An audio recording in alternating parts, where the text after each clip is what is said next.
Okay, students, still we saw how to think about your source and how to select source. சோர்ஸஸை எப்படி think பண்ணணும், என்னென்ன உங்கள் ரிசர்ச்சில் பண்ணுறீங்கன்னு எப்படி திங்க் பண்ணணும், then how to select it.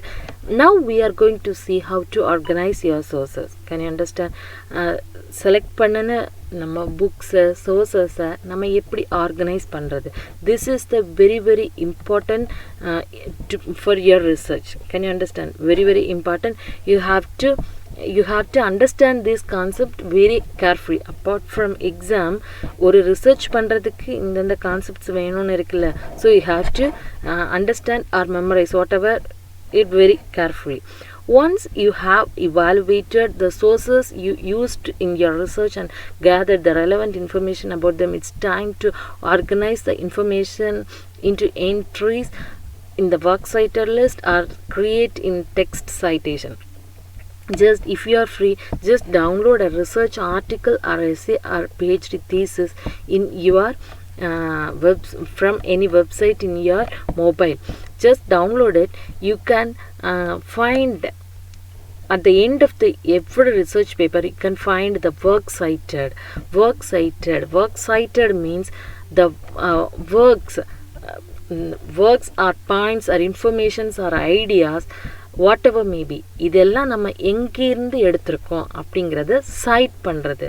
Can you understand? நம்ம எங்கேருந்து ஐடியாஸை நம்ம எடுத்திருக்கோம் அப்படிங்கிறது சைட் பண்ணுறதுக்கு பேர் தான் என்னென்னா work cited. The purpose of any documentation style is to allow authors to guide their readers quickly and apprehensively to the source of quotation, a paraphrased idea, a piece of information, or another kind of borrowed material used in the development of an argument or idea. A citation should provide a roadmap leading to the original source while interrupting the reader's engagement with the text as little as possible. So already I said two sources were there. One is primary source, one is secondary source. Primary source அப்படிங்கிறது நீங்கள் எடுத்திருக்க text whatever may be. If you are taking G.B. Shaw's work, then you have to put as primary source G.B. Shawவோட drama, ஏதாவது ஒரு drama, ஏதாவது ஒரு work, ஏதாவது ஒரு ஆத்தரோட ஒர்க் எடுத்து டிஹெச் லாரன்ஸ் எடுத்திருக்கீங்க அப்படின்னா டிஹெச் லாரன்ஸோட ஒர்க்கு தான் உங்களுக்கு primary source. Can you understand? Finally இந்த next semester I hope you have to do one research. Okay, for that you have to select one novel. Still நீங்கள் என்ன பண்ணுங்கன்னா இப்போவே ஸ்டார்ட் பண்ணிவிடுங்க. ஒரு நாவலை செலக்ட் பண்ணுறதுக்காக ஸ்டார்ட் பண்ணிவிடுங்க. Just think about it. ஒரு இன்ட்ரெஸ்டிங்கான நாவலை சூஸ் பண்ணிவிடுங்க, செலக்ட் பண்ணிவிடுங்க. கண்டிப்பாக இந்த ரிசர்ச் மெத்தடாலஜியோட அசைன்மெண்ட் அந்த சூஸ் பண்ண நாவலை பேஸ் பண்ணி தான் இருக்கும். Start choose your novel or drama, whatever may be, novel, drama, poetry or anthology, whatever may be, just select it. You have to do one research in this semester also, but for university you have to do next semester. As an assignment you have to write one research essay. ஓகேவா? இந்த டைமே select பண்ண ஆரம்பிச்சிருங்க. அப்போது அந்த நீங்கள் select பண்ணியிருக்க novel or drama or whatever maybe, that is the primary source. Then next அதுக்கு ரெஃபரன்ஸுக்காக நீங்கள் என்னென்ன எடுத்திருக்கீங்களோ அதெல்லாம் செகண்டரி சோர்ஸ். ஓகேவா? ஸோ ஒரிஜினலாக அந்த ஆத்தர் எழுதியிருக்கிறது ப்ரைமரி சோர்ஸ். நவ் அதுக்கப்புறம் நீங்கள் அதை பற்றி எங்கெங்கெல்லாம் சர்ச் பண்ணியிருக்கீங்களோ அதெல்லாம் secondary source. Minimizing interruption is a goal of many kinds of writing. If readers are to be engaged and involved in an idea or issue, the reading process should be smooth and unimpeded. Every time readers have to stop and figure something out, whether it is disappearing, the intent to stray punctuation, puzzling over the misspelled or misused words, stumbling over or incorrectly structured citation, or wondering about a reference to a source not in the works cited list. They are distracted from the argument at hand, and their distraction hinders engagement with the author's point. If a piece of writing is as clear and error-free as possible, and if its documentation is trustworthy, readers will remain focused on the ideas. Simply, I want to tell one thing in Tamil. தமிழில் ஏதாவது ஒரு work எடுத்துக்கோங்க. சிலப்பதிகாரம், நான் இதை வச்சு இன்றைக்கி கிளாஸில் ஃபுல்லாக சொல்லித்தரேன். சிலப்பதிகாரம் ஒர்க் எடுத்திருக்கீங்க. சிலப்பதிகாரம் கண்ணகியோட கான்செப்ட், ஓகேவா? ஸோ கண்ணகியோட கான்செப்டில் சிலப்பதிகாரத்தை நீங்கள் எடுத்திருக்கீங்கன்னா, இளங்கோவடிகள் எழுதிய Silappathikaram is the primary source. அதை பற்றி நீங்கள் வைரமுத்து கண்ணகி பற்றி எழுதியிருக்காரு, அது எல்லாமே வந்து நம்ம செகண்டரி சோர்ஸ், ஓகேவா? ப்ரைமரி சோர்ஸ் இஸ் இளங்கோவடிகள்ஸ் Silappatikaram. Can you understand? So இதுலேருந்து நீங்கள் நிறைய விஷயங்கள் யூ கேன் லேர்ன், ஓகேவா? So in ancient days Silappatikaram எழுதின அந்த விஷயங்களை வச்சு எதை பற்றி மட்டும் பேசியிருக்காங்கன்னா, இந்த பாயிண்ட் ஆஃப் வியூ ஆர் இந்த perspective of Kannagi only they talk about. Can you understand? But now people started talking about Silappatikaram in Kovalan's perspective. Can you understand? When we okay, when we read about a research essay, இப்போ நீங்கள் ஒரு research essay எழுதியிருக்கீங்க, இல்லைனா நான் ஒரு research essay எழுதியிருக்கேன், இந்த சிலப்பதிகாரம் இந்த perspective of Kovalan, ஓகேவா? நான் எழுதியிருக்கேன் அப்படின்னா நீங்கள் வந்து அதை ரீட் பண்ணி பார்க்குறீங்க. ஓகே, நான் வந்து எழுதுகிறேன், Kovalan is a good and character, ரொம்ப நல்லவன், ஆனால் வந்து ஏதோ ஒரு விஷயத்தில் தப்பு பண்ணிட்டான், ஆனால் அவனுக்காக ஒரு மரணம் கிடைக்கணுமா அப்படிங்கிற மாதிரி நான் எழுதியிருக்கேன். எழுதும்போது ஜஸ்ட் உங்களில் ஒவ்வொருத்தங்களுக்கும் ஒவ்வொரு ஐடியா வரும். எப்படி மேம் வந்து இப்படி எழுதலாம், இந்த மாதிரி பெர்ஸ்பெக்டிவ் நல்லா இல்லையே, கண்ணகி பெர்ஸ்பெக்டிவ் தானே நல்லா இருக்குன்னு ஒரு சிலர் சொல்லுவீங்க. இன்னொருத்தங்க ஓகே கரெக்டு தான், இதில் என்ன இருக்குது, கண்ணகி கூட அவங்க காம்ப்ரமைஸாக இல்லை, அதனால வந்து he went for searching another person அப்படிங்கிறது பெர்ஸ்பெக்டிவ் ஓகேவாக இருக்கும் ஒரு சிலருக்கு. ஸோ நான் எழுதியிருக்க கான்செப்டில் when you are finding some doubts or whatever may be, ஒரு கிளாரிட்டி இல்லாமல் இருக்கும்போது உங்களுக்கு ஏதாவது ஒரு இந்த வேர்ட் இங்கே கரெக்டாக இல்லை, இந்த சென்டென்ஸ் வந்து கரெக்டாக இல்லை, கோவலன் இஸ் குட் அப்படிங்கிற விஷயம் வந்து கரெக்டாக இல்லை அப்படின்னா, you directly go to my work cited. நான் ஃபைனலாக ஒர்க் சைட்டட் கொடுத்துருப்பேன். அந்த ஒர்க் சைட்டில் நீங்கள் போய் பார்த்து அது எங்கே வந்து நான் மென்ஷன் பண்ணியிருப்பேன் அப்படிங்கிறத கொடுத்துருப்பேன். அதை நீங்கள் எடுத்து பார்த்தீங்கன்னா அந்த புக்கில் இருக்கும், வேறு ஒருத்தவங்களோட பெர்ஸ்பெக்டிவில் ஓகே கோவலன் குட்டுன்னு இருக்கும். அப்போ உங்களுக்கு இன்னும் அதை பற்றி தெரிஞ்சுக்கணுன்னு ஆசை இருந்தாலும் அந்த புக்கை நீங்கள் என்ன பண்ணலாம், எடுத்து படிக்கலாம். Can you understand? இந்த மாதிரி ஒரு டவுட் வரும்போது உங்களுக்கு ரொம்ப யூஸ்ஃபுல்லாக இருக்கும் இந்த work cited. Can you understand? இப்போ நான் அப்போ எழுதின ரிசர்ச் பேப்பரில் உங்களுக்கு ஏதாவது டவுட் இருந்ததுன்னா டைரெக்டாக நீங்கள் எதை போய் பார்க்குறீங்க, ஒர்க் சைட்டோட போய் பார்க்கும்போது ஓகே மேம் வந்து கரெக்டாக தான் எழுதியிருக்காங்க. அப்படி இல்லை அப்படின்னா நமக்குள்ளால ஒரு பெரிய ஆர்கியூமெண்ட்டே வரும். எப்படி மேம் நீங்கள் வந்து கோவலன் வந்து குட்டுன்னு சொல்லலாம், மாதவியை வந்து நீங்கள் குட்டுன்னு சொல்லலாம், எந்த பெர்ஸ்பெக்டிவில் நீங்கள் இதை பேசிகிட்டு இருக்கீங்க அப்படிங்கிறது மாதிரி. So Madhavi one of the my point of view, Madhavi somewhat குட்டாக இருந்ததுனால மட்டும்தான் அடுத்த காப்பியத்துக்கு மணிமேகலை மாதவியோட பொண்ணு நேம் வந்திருக்கு. Obviously somewhat Madhavi impressed one of the writer, I hope. So இந்த பெர்ஸ்பெக்டிவில் நான் பேசிட்டேன்னா உடனே கூவுறேன், ஏன் கண்ணகி குட் இல்லையா, கண்ணகி எவ்வளோ கற்போட அது வரைக்கும் இருந்திருக்காங்க அப்படிங்கிற மாதிரி நீங்கள் பேச ஆரம்பிப்பீங்க. Can you understand? இந்த மாதிரி ஆர்கியூமெண்ட்ஸ் வரும்போது டேரெக்டாக ஒர்க் சைட்டோட போய் சர்ச் பண்ணுறது பெஸ்ட். அதுக்காக தான் நம்ம ஆர்கனைஸ் பண்ணி ஒர்க் சைட்டோட நம்ம ஃபைனலாக கொடுக்குறோம். அதுக்கு ஒரு மெத்தட் இருக்குது. ஸோ நம்ம ஒர்க் சைட்டோட போய் பார்க்கும்போது ஒவ்வொருத்தங்களுக்கும் ஒவ்வொரு டவுட் வரும். ஐயோ இது எந்த புக்குன்னு தெரியலையே, ஐயோ இதெல்லாம் நிறைய ரைட்டர்ஸ் கொடுத்துருக்காங்க, ஒரு 100 PhD தீசிஸ்லாம் 200 அபோவ் தான் வந்து கண்டிப்பாக என்ன இருக்கும்னா ஒர்க் சைட்டோட இருக்கும். அவ்வளோ புக்ஸை ரெஃபர் பண்ணியிருப்பாங்க. ஸோ பார்க்கும்போது இது எந்த புக்கு எந்த ஆத்தர் ஏதோ கன்ஃபியூஸாக இருக்கே அப்படின்னு பார்க்கும்போது you have to follow the method. when we are following one method, இப்போ MLA மெத்தடை நம்ம ஃபாலோ பண்ணும்போது சர்ச் பண்ணுறதுக்கு உங்களுக்கும் உள்ளே போயிட்டு சர்ச் பண்ணுறதுக்கு ஈஸியாக இருக்கும். Can you understand? நம்ம டேரெக்டாக அந்த ரைட்டர் கூட போயிட்டு சண்டை போடணும் அப்படிங்கிறது அவசியம் இல்லை. நம்ம என்ன பண்ணிக்கலாம், நமக்கு சண்டை போடணுன்னா அந்த ஒர்க் சைட்டோட போய் பார்த்து கிளியர் பண்ணிக்கலாம். Okay, to satisfy the two requirements of completeness and brevity documentation, MLA style documentation in MLA style has two parts. First is detailed entry in the works cited. Second one is citation text. First one is another detailed entry in the list of works citedல டீட்டெயில்டாக கொடுக்கறது. Second வந்து citation எங்கே இருக்குது just ஒரு page நம்பரை கொடுத்து நம்ம போடுறது. Okay, the list of work cited, இந்த லிஸ்ட்டே நம்ம எப்படி நம்ம ரெடி பண்ணுறதுன்னு பார்த்துக்கோங்க. The list titled work cited clearly minded. இந்த லிஸ்ட்டோட டைட்டில் எப்படி இருக்கும் அப்படின்னா work cited.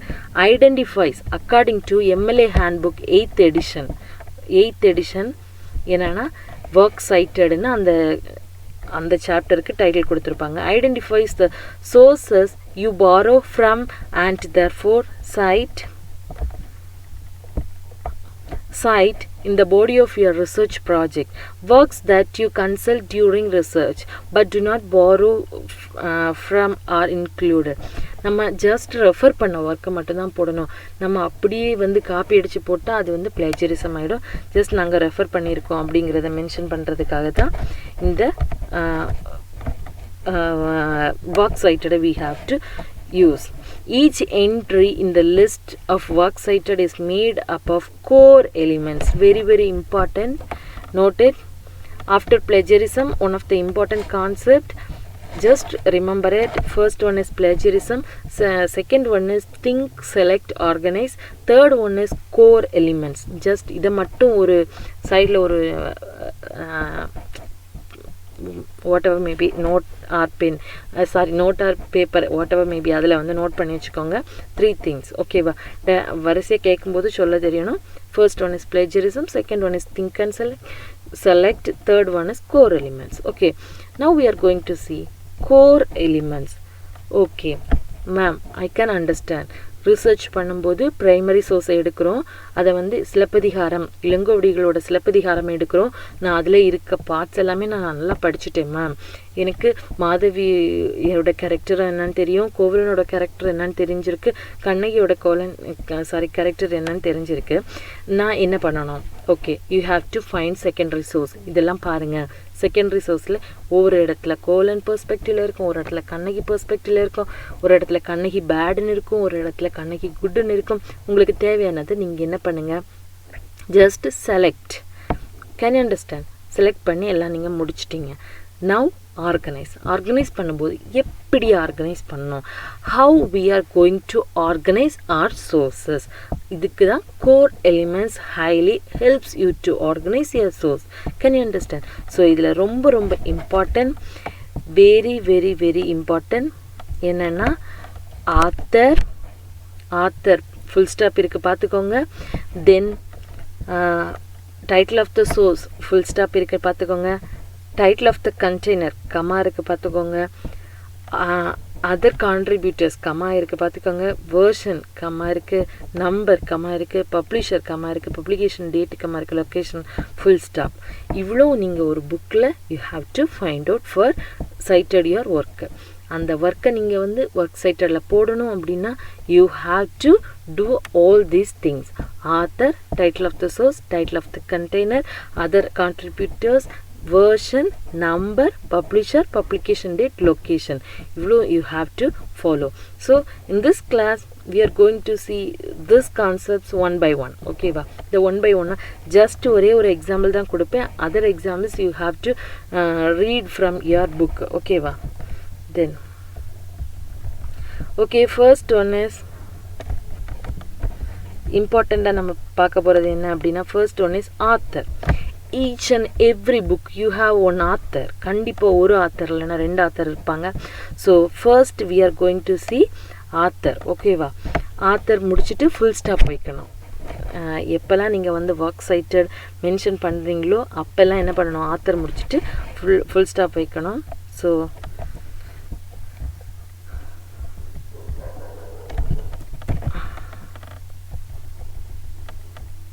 okay, begin the entry with author's last name.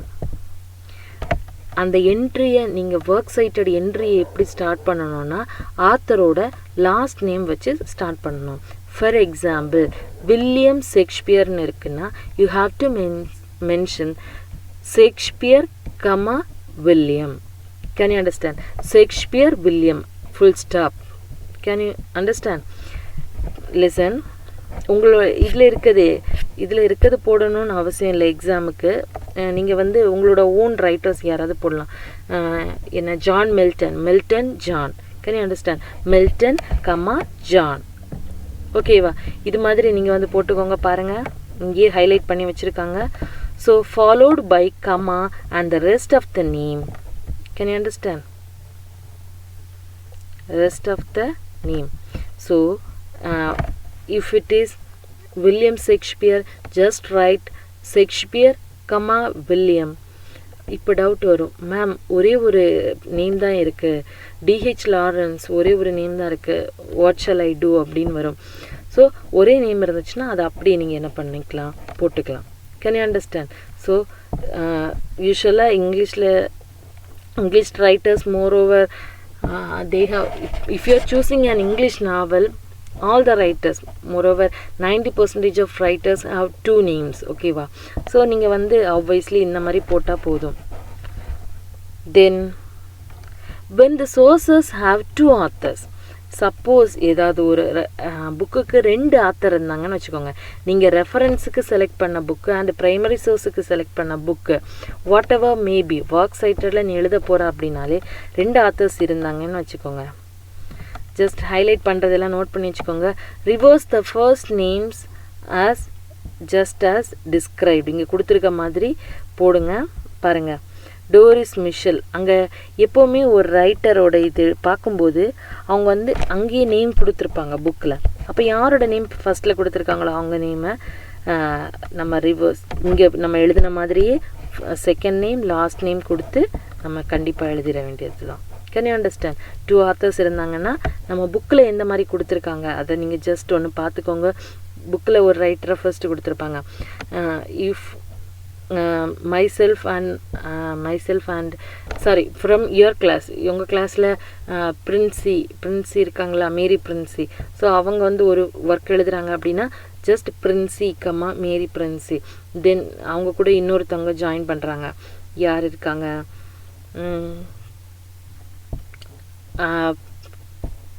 What ever யார் இருக்கா அவங்க கிளாஸில் போன அருணரசி மேரி பிரின்சி கமா அருணரசி அப்படின்னு புக்கிலே இருக்கும். மேரி பிரின்சி, அருணரசி, பிளஸ்ஸி, வினோலா, இப்படி ஒரு நேம் இருக்குன்னு வச்சுக்கோங்க.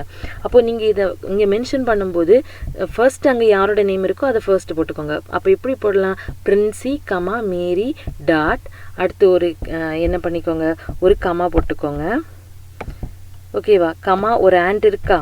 ஸோ தென் கம்மா போட்டுட்டு நீங்கள் வந்து யார் அருணரசி போட்டுக்கோங்க, கம்மா போட்டுட்டு பிளஸ்ஸி போட்டுக்கோங்க, தென் ஆண்ட் போட்டுட்டு லாஸ்ட்டில் Vinola Elizabeth, Vinola comma Elizabeth. Can I don't know your name, somewhat தெரிஞ்ச கொஞ்சம் நேம் மட்டும் சொல்கிறேன், அது தப்பாக இருந்தால் மன்னிச்சிக்கோங்க, சாரி. ஸோ ஃபைனல் நேமுக்கு முன்னால் ஆண்ட் போடணும். இதுதான் கான்செப்ட். Can you understand? ஒரு புக்கை எடுக்கும்போது அந்த ஆத்தரை நீங்கள் எப்படி அண்டர்ஸ்டாண்ட் பண்ணிக்கணும்னு தெரிஞ்சுக்கோங்க. லாஸ்ட் நேம் ஃபர்ஸ்ட்டாக வர மாதிரி நீங்கள் பார்த்துக்கிட்டாலே போதும். தென்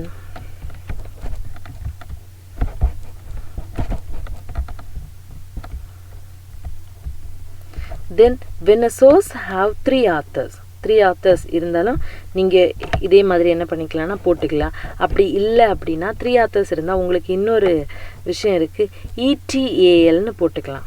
ETAL means etcetera. Can you understand? Means and others. ETAL means and others. Can you understand? ETALலும் போட்டுக்கலாம். அந்த ஆத்தர்ஸை நீங்கள் வரிசையாக கூட என்ன பண்ணிக்கலாம், மென்ஷன் பண்ணிக்கலாம். தென் பார்த்துக்கோங்க, ஒரு எக்ஸாம்பிள் கொடுத்துருக்காங்க, ஒரு டைட்டில் இருக்குது, தென் ஆத்தர்ஸ் நேம் இருக்குது, 2 ஆத்தர் இருக்காங்க. ஸோ மிஷல் டோரிஸ் நீங்கள் எப்படி போடுவீங்க? Dorris comma Michael full stop, then and comma போட்டு ஆண்ட் போட்டுட்டு Erdrich comma Louise full stop. Okay, then இங்கே கொடுத்துருக்காங்க பார்த்துக்கோங்க. just go through it. There are lot number of example நிறைய இருக்கும், நீங்கள் அதை வந்து பார்த்துக்கோங்க. ஸோ இதில் வந்து எடிட்டர் எல்லாம் உங்களுக்கு கொடுத்துருக்காங்க, ஜஸ்ட் ரெஃபர் இட்.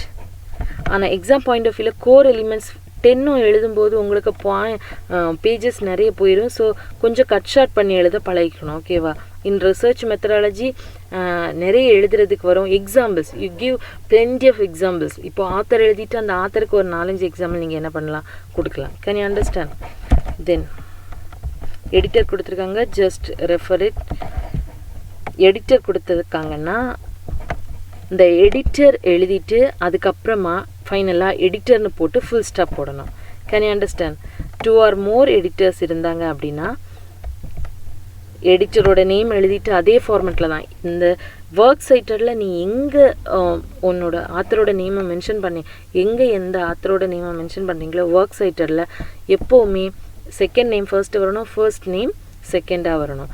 ஸோ இப்போ 3 ஆத்தர்ஸ் இருக்காங்க, ETAL யூஸ் பண்ணியிருக்காங்க, தென் எடிட்டர்ஸ் போட்டிருக்காங்க. Can you understand? Then if it is translated, நீங்கள் ஆத்தரில் நீங்கள் ஒரிஜினல் ஆத்தருக்கு மட்டும் இம்பார்ட்டன்ஸ் கொடுத்தா போதும், எடிட்டரும் டிரான்ஸ்லேட்டரும் அதிகமாக நீங்கள் யூஸ் பண்ண மாட்டீங்க.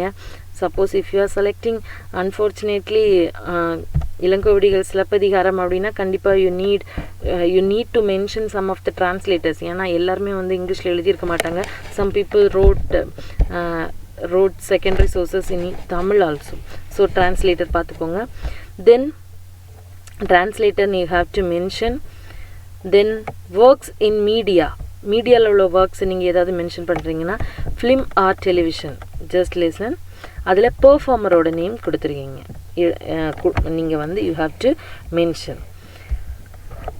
Okay, listen. Now I am going to tell one important example. Just think about one movie. For example, I choose Ghilli. ஓகேவா? கில்லி மூவியை பற்றி நம்ம ஒரு ரிவ்யூ எழுத போகிறோம், ரிசர்ச் எஸ்ஸே எழுத போகிறோம்.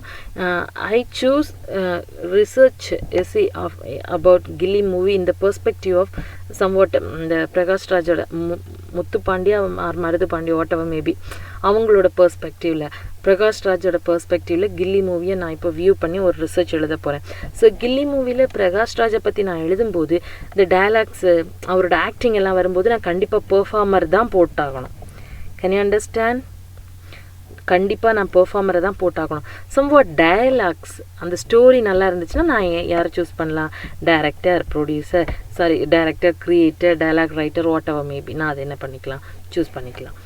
Can you understand? ஸோ எல்லாமே ஆப்போசிட்டாக பார்க்கணுங்கிறது கிடையாது, எல்லாமே வந்து ஹீரோயிசமாக பார்க்கணுங்கிறது கிடையாது. Can you understand? கில்லி மூவியில் if you are thinking research, இதான் ரிசர்ச். கில்லி மூவியை நீங்கள் திங்க் பண்ணி பார்த்துக்கோங்க. பிரகாஷ் ராஜுங்கிற ஒரு கேரக்டர், ஒரு மருது பாண்டியார், ஒரு எம்எல்ஏ கேரக்டர் என்ன பண்ணுறாங்க அப்படின்னா ஒரு பொண்ணை லவ் பண்ணுறாங்க. அந்த பையன் வந்து ஒரு பையன் எங்கேருந்தோ வரான், அந்த பொண்ணை வந்து கூட்டிகிட்டு போயிடுறான். இந்த எம்எல்ஏ மருது பாண்டியா ஆர் முத்து பாண்டி அவங்களோட லவ் சீரியஸான லவ் தான், ஆமாவா இல்லையா? ரொம்ப சீரியஸான லவ் தான். இஃப் சப்போஸ் அந்த கேரக்டர் முத்துப்பாண்டியை லவ் பண்ணியிருந்தாங்கன்னா இவ்வளோ கொலைகள் வந்து நடந்திருக்க வாய்ப்பே கிடையாது. ஸோ ஒருத்தவங்களோட பெர்ஸ்பெக்டிவ்ல அதனால பிரகாஷ்ராஜ் வந்து கெட்டவே ஆயிடல. அந்த லவ் கிடைக்கிறதுனால தான் அவன் என்ன ஆகிட்டான், கெட்டவன் ஆகிட்டான். சம்வாட் இங்கேருந்து வந்த ஒரு கேரக்டர் என்ன பண்ணிட்டாங்க, அந்த லேடியை வந்து கூட்டிகிட்டு போயிட்டாங்க. இதுதான் அந்த இப்போ நான் சொல்ல போகிற அந்த ரிசர்ச் பர்ஸ்பெக்டிவ்.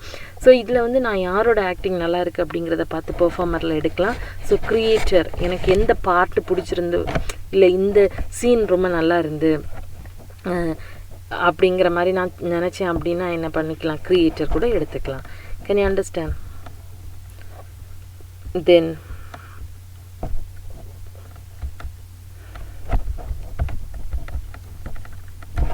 நிறைய எக்ஸாம்பிள்ஸ் கொடுத்துருக்காங்க, பார்த்துக்கோங்க.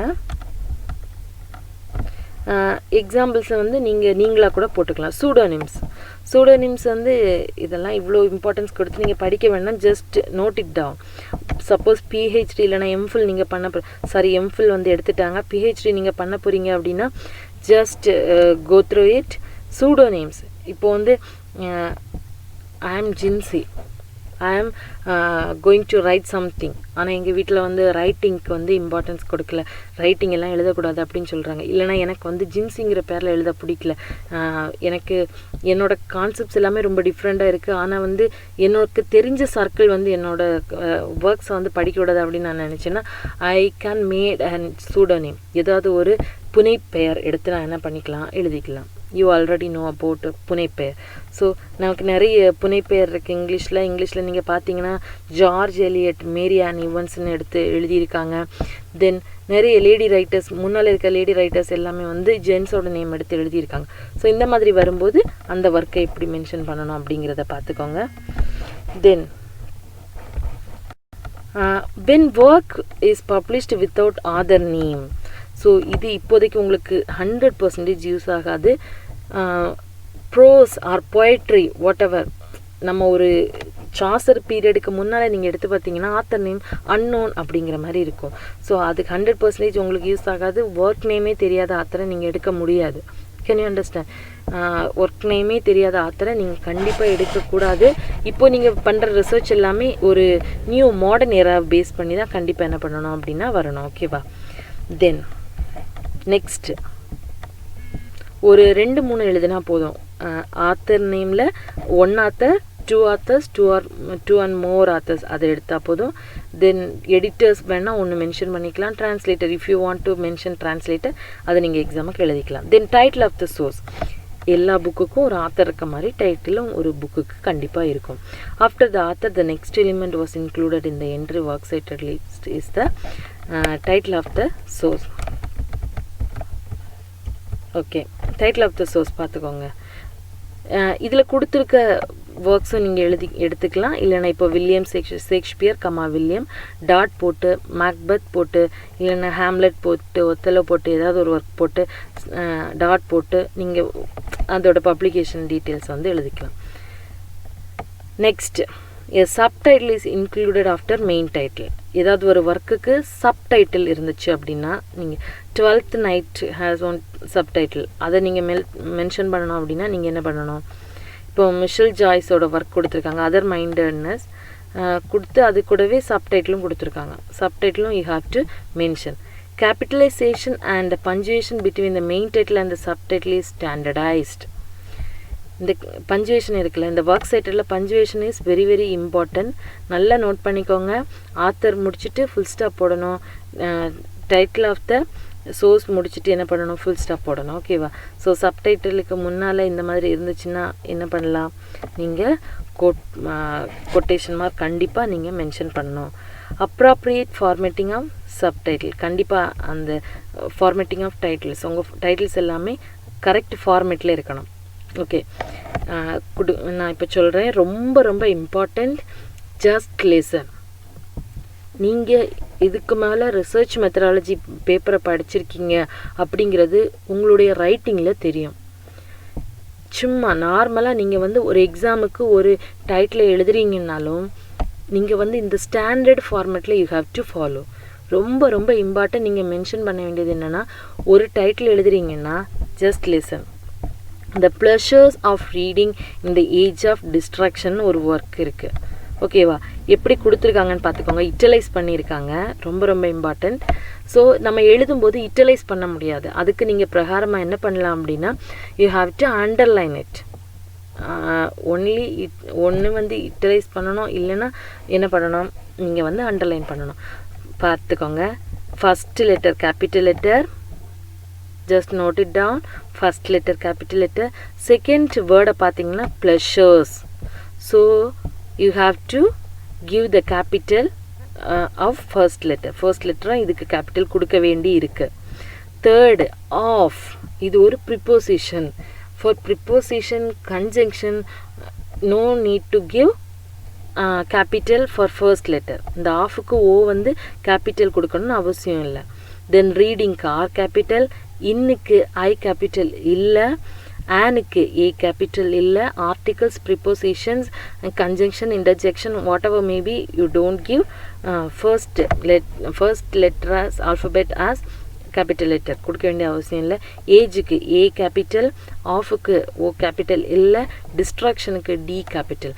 இதை நீங்கள் எங்கே இந்த ரிசர்ச் டைட்டில் எங்கே நீங்கள் எழுதினாலும் சரி, மேக்பத்துன்னு எங்கே எழுதினாலும் சரி, M should be capital. 12th நைட்டுன்னு எங்கே எழுதினாலும் சரி, T and N should be capital. Can you understand? Then what all is well that ends well. அது எழுதும்போது அப்படி தான், T மட்டும்தான் ஸ்மாலில் வரும், வேறு ஈஸ் ஸ்மாலில் வரும், ஐ ஸ்மாலில் வரும், வேறு எல்லாமே கேபிட்டல் போட்டு எழுதணும். ரொம்ப ரொம்ப இம்பார்ட்டன்ட். நீங்கள் ஏதாவது ஒரு சும்மா நார்மலாக எக்ஸாம் பேப்பர் எழுதும்போதும் வேறு ஒரு பேப்பர் இருக்குதுன்னு வச்சுக்கோங்க, வேறு என்ன பேப்பர், நீங்கள் இப்போ மாடர்ன் லிட்ரேச்சர் 1 படிச்சிருப்பீங்க, கேண்டம்பரி டேல்ஸ் எழுதும்போது C கேபிட்டலில் போடணும், T கேபிட்டலில் போடணும். It's a rule. Can you understand? அப்போ தான் ஓகே இந்த பொண்ணு ரிசர்ச் மெத்தடாலஜி படிச்சிருக்கா அப்படிங்கிற ஒரு ஸ்டாண்டர்ட் கண்டிப்பாக கிடைக்கும். So title of the essay ரொம்ப ரொம்ப இம்பார்ட்டன்ட். அடுத்து கொடுத்துருக்காங்க பாருங்கள், நீங்கள் collection of essay, stories, poem, ரொம்ப கலெக்ஷனாக ஏதாவது மென்ஷன் பண்ணிங்க அப்படின்னா எப்படி கொடுக்கணும் அப்படிங்கிறது கொடுத்துருக்காங்க.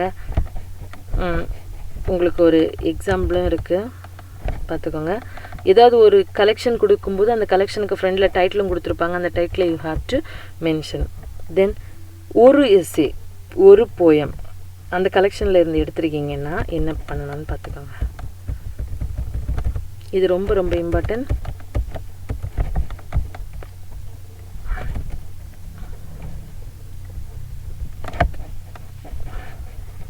Listen. Okay, Romeo and Juliet. இப்போது இங்கே வந்து ஒரு பெரிய டைட்டில் கொடுத்துருக்காங்க, நான் அதை எடுக்கலை. So just I tell you that Romeo and ஜூலியட்லேருந்து நீங்கள் அந்த பால்கனி சீன் மட்டும் எடுக்கிறீங்க அப்படின்னா என்ன பண்ணணும் அப்படின்னா, டபுள் கோட்டுக்குள்ளால் பால்கனி சீன் அப்படிங்கிறத மென்ஷன் பண்ணணும். Can you understand? மென்ஷன் பண்ணி ஒரு ஃபுல் ஸ்டாப் வச்சுட்டு ரோமியோ அண்ட் ஜூலியட்டுன்னு எதில் போடணும், இட்டலைஸ் பண்ணி போடணும். Can you understand? புரிஞ்சுதா? ரொம்ப ரொம்ப ரொம்ப இம்பார்ட்டன்ட். இது கண்டிப்பாக நீங்கள் எல்லாருமே எழுதணும். The title of an essay, a story or a poem is in a collection is a part of a large whole is placed in the quotation mark. கண்டிப்பாக ஒரு ஆத்தர் நிறைய ஸ்டோரி எழுதியிருக்காரு, நீ ஒரே ஒரு ஸ்டோரியை மட்டும் பிக் பண்ணுற, the last leaf by O Henry மட்டும் பிக் பண்ணுற அப்படின்னா டபுள் கொட்டேஷனுக்குள்ளே த லாஸ்ட் லீஃப்னு போட்டுட்டு அதுக்கப்புறமா இங்கே வந்து என்ன பண்ணணும், main title you have to mention. Then title of periodicals, ஒரு ஜேர்னல், மேகசின், நியூஸ் பேப்பர், இது வந்து என்ன பண்ணும்போது என்ன பண்ணணும், கண்டிப்பாக யூட்டிலைஸ் பண்ணி போட்டுற வேண்டியதான். அதோட ஆர்டிக்கிள் போடும்போது எப்படி போடணும்னு பார்த்துக்கோங்க. ஓகே, இது பார்த்துக்கோங்க, இதுதான் article name. Can you understand? இப்போ கொரோனா பற்றி ஒரு ஆர்டிக்கிள் வந்திருக்கு, லிட்ரேச்சர் டியூரிங் கொரோனா அப்படிங்கிற ஆர்டிக்கிள் வந்திருக்குன்னா டபுள் கோட் போட்டு லிட்ரேச்சர் டியூரிங் கொரோனா பீரியட் அப்படின்னு போட்டு ஃபுல் ஸ்டாப் வச்சு டபுள் கோட் முடிச்சுட்டு தி ஹிந்து நியூஸ் பேப்பரில் வந்துச்சு அப்படின்னா தி ஹிந்து போட்டு comma. Can you understand? Comma ரொம்ப ரொம்ப important. Then title of the television series கொடுத்துருக்காங்க. தென் எபிசோட், ஒரு எபிசோடு இருந்துச்சுன்னா அதை எப்படி மென்ஷன் பண்ண, ஹஸ்ஸுங்கிறது ஒரு எபிசோடு இருக்குது, அதை எப்படி மென்ஷன் பண்ணுறது. வெப்சைட்ஸ் எப்படி மென்ஷன் பண்ணுறது பார்த்துக்கோங்க. வெப்சைட் எப்படி மென்ஷன் பண்ணியிருக்காங்கன்னு பார்த்தீங்களா? இதை கிளிக் பண்ணால் அப்படியே அந்த லிங்க் நமக்கு கிடச்சிரும். ஸோ வெப்சைட்டோட டைட்டில் கொடுத்துருக்காங்களா பாருங்கள், S capital, M capital, P capital. So then next position are an article, வெப்சைட்டில் உள்ள ஆர்டிகல்ஸ் எப்படி பண்ணுறது, அதுவும் சேம் டபுள் கோட் கொடுத்து அந்த ஆர்டிக்கல் நேம் கொடுத்துட்டு வெப்சைட்டோட நேம் கொடுத்துட வேண்டியது தான். ஓகேவா? தென் சாங்ஸ், மியூசிக், இது ஹைலி உங்களுக்கு வந்து ரொம்ப யூஸ் ஆகாது, ஈவன் தோ ஜஸ்ட் இதை வந்து ரீட் பண்ணி வச்சுக்கோங்க. ஓகேவா? Title of the container we can see this in next video. Okay.